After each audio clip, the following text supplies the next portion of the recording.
This is a stimulus update and daily news report. Got some good news here. The Senate has passed a bill to prevent the U.S. from defaulting on its debt and raise the debt ceiling. I'll give you some more details on that. We are at a 52-year low when it comes to jobless claims last week. I'll give you the latest stimulus check articles like this. My family received a $500 stimulus check from this state and yours can too. Here's how. Also, this one, new stimulus payments arrive next week. Some families will get $1,800. Here's why. I'll give you the latest of what's going on with the Build Back Better bill and play you a video clip from one Democrat representative getting grilled on Fox News, trying to figure out whether the bill is paid for or not. You don't want to miss that one, and I'll give you some other important updates as well. Hope you're having a fantastic Friday. If you appreciate the fact-based, fast-paced updates, hit the like button down below. Let's start with the good news here. So U.S. Senate passes and sends Biden bill paving way for debt limit hike. So the Senate actually passed it with Republican support for the U.S. not to default on its debt, but it's not completely there yet. Here's a video clip explaining more about that. The Senate has just taken the first step to avoid the nation's first ever default on its debt. They voted to advance a bill that would temporarily suspend the filibuster and allow a simple majority vote to raise the debt ceiling. I promise you, we're about to translate that into plain English for you. Democrats needed at least 10 Republicans to go along with this. They actually got 14. I want to bring in Sahil Kapoor, NBC News national political reporter who's on Capitol Hill. Jake Sherman, Punchbowl News founder, MSNBC political contributor, and friend of the show is with us as well. Sahil, so number one, explain what just happened in regular human terms, right? Number two, is this crisis averted? Is this it? Hallie, this was the most significant hurdle to clear because this is the only part of the debt limit process that needed Republican cooperation. It needed 10 votes in the Senate. It got 14 Republican votes in the Senate. Now, the bill still needs final passage in this chamber. That's likely to happen sometime between now and tomorrow morning. After that, it goes to President Biden's desk. Once he signs it into law, it triggers this process, this fast-track process where the Senate can pass a debt limit increase with a dollar amount with a simple majority. There's no filibuster allowed, just this one time for just this one purpose. Then, of course, it goes to the House, and once they do that, it goes to President Biden's desk. They can do the whole thing within a day in the Senate, and that gives them enough time to meet that December 15th deadline and avert default. Now, Hallie, it's hard to overstate how absurd this whole process is because this is Congress creating a complicated, circuitous process to perform a simple task. Everyone agrees, almost everyone really, that the debt limit needed to be increased, but Republicans didn't want to put their fingerprints on it. They want to run against Democrats in the 2022 elections. So they created this mysterious process to minimize their fingerprints. Democrats, on the other hand, they're aware that Republicans are going to do this.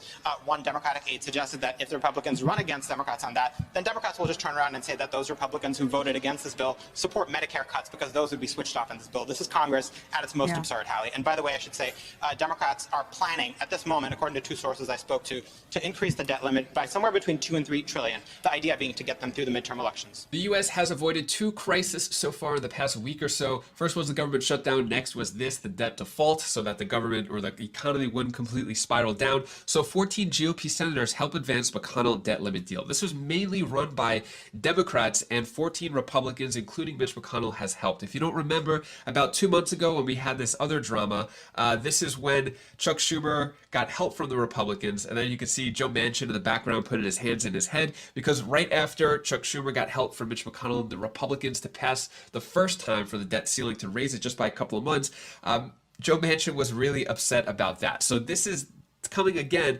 but this time Mitch McConnell actually helped again. No strings attached, at least not publicly. Who knows what happened behind closed doors and what deals may have been done there. But in general, what's going on with the country? I want to share this poll with you, and I want to get your opinion as well. So Americans lukewarm on COVID stimulus impact, says U.S. going in wrong direction. So if we look at this chart right here, this pretty much shows what happened with the polls. So 21%, or when it comes to Americans on COVID stimulus impact, 21% said it helped a lot, 32% said not helped at all, and 45% helped a little. Let me know down in the comments below. Did the stimulus package, stimulus checks, did it help you out a little, not a lot, or helped a lot, or not helped at all? Let me know down in the comments below. And 61% say that the country is heading in the wrong direction. 34% said we're heading in the right direction. With the way things are going, it's not looking too good. So we have investors brace for highest inflation reading in nearly 40 years is about to happen. So Wall Street expects the consumer price index on Friday today to reflect a 0.7% gain for November, which would translate into a 6.7 increase from a year ago. If that is accurate, it will mark the highest year-over-year level since 1982. Though markets expect a high reading, investors worry that the Fed might react aggressively to one that is even more above consensus. So we could have the highest inflation rate in now 40 years. Before that, I think it was 30 years, and now it could be 40 years. Some other good news here, weekly jobless claims fall to 184,000.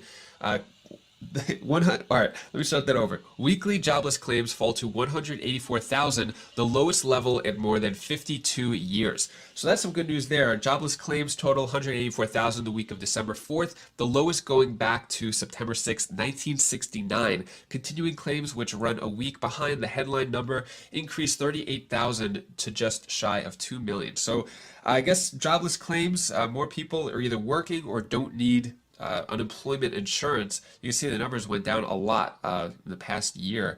So that's some good news there. When it comes to stimulus check news, new stimulus payments arrive next week. Some families will get $1,800. Here's why. Let me save you some time. I'm not going to read line by line of this article. I'll just summarize it for you. So $1,800 comes from if you have any kids under the age of 6 and you got $300 per month times 6, that comes out to $1,800 cumulatively. Nobody's getting an $1,800 check unless you have 6 kids under the age of 6. Could be possible if you have any septuplets or sextuplets. Not sure what's the right term there. But anyways, I want to break that down for you. So there's no $1,800 check, at least for most people. Helping Hand, my family received a $500 stimulus check from this state, and yours can too. Here's how. So this is for the state of Maryland. So anyone who did not receive the $500 family stimulus check from Maryland or $300 individual stimulus checks, you can still claim it. There's still time to do so.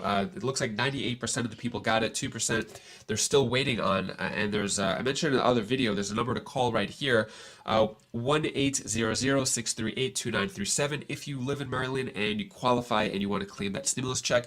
When it comes to fourth stimulus check, $2,000 per month to every American petition, currently at 2,978,000 signatures. Still no fourth general stimulus check, seeing a lot of different states and city stimulus checks, but no general fourth stimulus check. When it comes to the Build Back Better bill, Senate Majority Leader Chuck Schumer calls paid leave one of the most important planks in the Build Back Better. That's what he recently said. Not so much about timeline, but just that piece of information, which I'm sure we've heard many times before. Here is a video clip of Representative Ro Khanna talking with Fox News host Maria about whether or not the bill is paid for. Is it paid for? Is it not paid for? Take a look at this and let me know what you think about it. Was California Congressman Ro Khanna. He's a member of the Armed Services Oversight and Agricultural Committees, and he joins us right now. Congressman, it's always a pleasure to see you. Thanks so much for being here this morning. Maria, good morning. Always a pleasure. What do you make of this worry from Americans about inflation? You know, you would think that that is something of a wake-up call for you and your colleagues as you still try to get this spending plan through. Won't more spending stoke more inflation? Well, of course it's a worry. Grocery prices are up. Gas prices are up. When I shop in my district, I see that. But what our bill will do is put more money in the pockets of working families and the middle class so that they have more money and can afford groceries, can afford gas, and it's going to lower the cost of prescription drugs, lower the cost of childcare, lower the cost of elder care. So I think it will help. How would it possibly help if it's more money chasing too few goods, Congressman? We know this. And not only that, but many people are expecting that they will also pay higher taxes. So you're saying that this bill is lowering the cost for people, and yet many of your colleagues, certainly on the right, say that you've already breached the promise of not having anybody making $400,000 pay higher taxes. They will pay higher taxes. Marie, the tax increases are on people over $10 million, but you know the economics. I mean, the way inflation happens is if you have something that's unpaid for, because then the Fed increases the money supply. Here, this is fully paid for, so you're not going to have the Fed increasing bond purchases. In fact, I agree with Larry Summers. The real issue is the Fed with the quantitative easing, where they're still backing mortgages. I mean, they need to reverse that. I hope that the Fed will take the appropriate actions. Well, you say that it's fully paid for, and Joe Biden says it costs nothing, but that's not what we're hearing from the CBO and not what we're hearing from the Committee for a Responsible Budget. They say that there are plenty of gimmicks in this plan. In fact, Maya McGuinness was on this program just a week ago, and she said the cost of this plan is actually $4.9 trillion because of the gimmicks that you and your colleagues have put in, saying, oh, the child credit goes away in 1 year. I mean, do you honestly think the child credit goes away in 1 year? Well, it depends on the Republicans. Right now, the Republicans aren't for giving families $300 a month for people who are raising kids. If they were, then we could extend it further. But the CBO looked at this, and they basically concluded it's paid for. There's slight disagreement on how much revenue the tax compliance would raise. Larry Summers thinks it would raise far more than what CBO does, but it's basically paid for. And even economists like Summers, who have said that there's often inflation, have said BBB won't cause inflation because it's largely paid for. Most economists have said that. The issue is with the Fed. No, most economists haven't said that it's paid for, Congressman. Let me ask you a question. Why put in a federal program if you're going to take it away in 1 year or 2 years? I don't want to. I would love to have a 10-year plan. You want it for the 10 years, right? That's why it's $4.9 trillion. Because that's exactly right. But there's no Anybody who puts these support for programs that. in do not want them to go away in 1 year. I do not, but we don't have the support for that. If we had the support for that, I would support it, and then the cost would be higher. But we don't have the support for that. So that's like saying I would like more spending for renewable energy. We don't have the votes for that. Doesn't mean that you fictitiously make up a number saying, well, if Kana got his renewable energy, that's what it would cost. What the Center of Budget is doing is saying, well, hypothetically, if there were the votes for these things, this is what it would cost. The votes aren't there. This is a 1 year extension. It should be cost based on what's actually in the bill. It sounds like that's exactly what your colleagues did. They came up fictitiously and said that this plan costs $1.75 trillion by saying that these programs go away in a year or two, and they don't. Nobody wants them to go away in 1 year, and they won't. So in other words, the plan is actually costing $5.9 trillion, $4.9 trillion. But the Republicans, here's the question, Maria. Why isn't there a single Republican who talks about family values, who says how important it is for parents to have the opportunity to raise their kids? Why isn't a single Republican saying, yeah, I think it's a good idea to give working class families $300 a month? No, I think what the Republicans keep saying is they don't want a welfare state. They don't want government programs where families are so dependent on the government. They want them to work and make ends meet by their own efforts and not rely on money from the government with these federal programs that won't go away, that taxpayers will pay for. I mean, do you feel that this really is something that the American people want? What I see is a lot of hardworking Americans, people who are driving trucks or working hard at restaurants, and they're having a tough time paying the bills and raising their kids. And what we're saying is, if you're a family who's raising kids in this country, that's the biggest job, and we ought to get $300 a month per kid. It's a policy that's pro-family, and I wish it had bipartisan support. And yes, I'm for 10 years if we can get it. The problem is we don't have the Republican support. And if Republicans would come and support it, I'd say, yeah, it would cost more. Right. Because we have $28 trillion in debt, and to just put out a program that gives people hundreds of dollars repeatedly is just creating a welfare state and adding to the debt. Why are we doing that? We're seeing an economy that is growing. You know, you've got inflation as well. So why put more spending out there? But look, Congressman, I don't want to keep going through this because obviously the Republicans say one thing and you're saying something else. So what is the consensus here? Is the Build Back Better bill paid for, or is it not paid for? We keep hearing the Democrats say that it's completely paid for. Meanwhile, Republicans and the CBO score say it is not paid for. What do you think? Let me know your thoughts on that down in the comments below. Regardless of whether it's paid for or not, as of December 8th, Senator Joe Manchin won't pledge to support Biden's social spending bill. Regardless of whether it's paid for or not, it doesn't matter, Joe Manchin and Kyrsten Sinema, they are still holding out. So I don't know what type of magic trick Chuck Schumer is going to pull to try to get them on board. We haven't heard any support from those two moderate Democrats. So we'll see what happens there. And that is all the stimulus news I have for you today. To hopefully brighten your day a bit, here's my daughter Bella's tip of the day. Hi guys, this is Bella. This is the tip of the day. I tell something what you should do. Don't let anybody tell you different. You are beautiful. You are full with excitement. You are great the way you are. Don't let anybody tell you any different. You are great the way you are. You are full with excitement, and you are great just the way you are within person. Bye. That's all I wanted to say for you. And be yourself. Bye. Thank you so much for watching. Really appreciate your support. I hope you have an amazing weekend. You do something fun. Not sure what we're going to do. We're just going to hang out, listen to Christmas music. We've been doing that.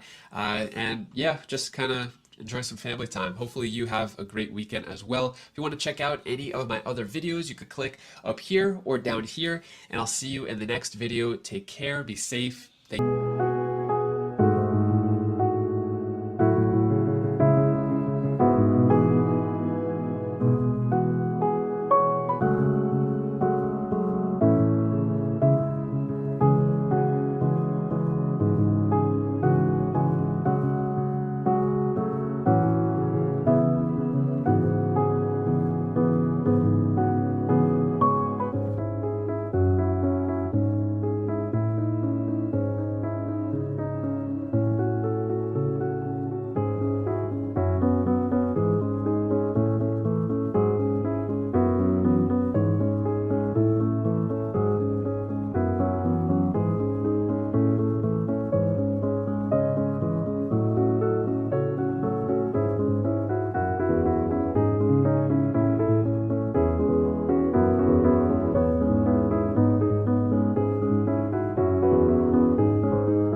This is a stimulus update and daily news report. Got some good news here. The Senate has passed a bill to prevent the U.S. from defaulting on its debt and raise the debt ceiling. I'll give you some more details on that. We are at a 52-year low when it comes to jobless claims last week. I'll give you the latest stimulus check articles like this. My family received a $500 stimulus check from this state and yours can too. Here's how. Also, this one, new stimulus payments arrive next week. Some families will get $1,800. Here's why. I'll give you the latest of what's going on with the Build Back Better bill and play you a video clip from one Democrat representative getting grilled on Fox News trying to figure out whether the bill is paid for or not. You don't want to miss that one, and I'll give you some other important updates as well. Hope you're having a fantastic Friday. If you appreciate the fact-based, fast-paced updates, hit the like button down below. Let's start with the good news here. So U.S. Senate passes and sends Biden bill paving way for debt limit hike. So the Senate actually passed it with Republican support for the U.S. not to default on its debt, but it's not completely there yet. Here's a video clip explaining more about that. The Senate has just taken the first step to avoid the nation's first ever default on its debt.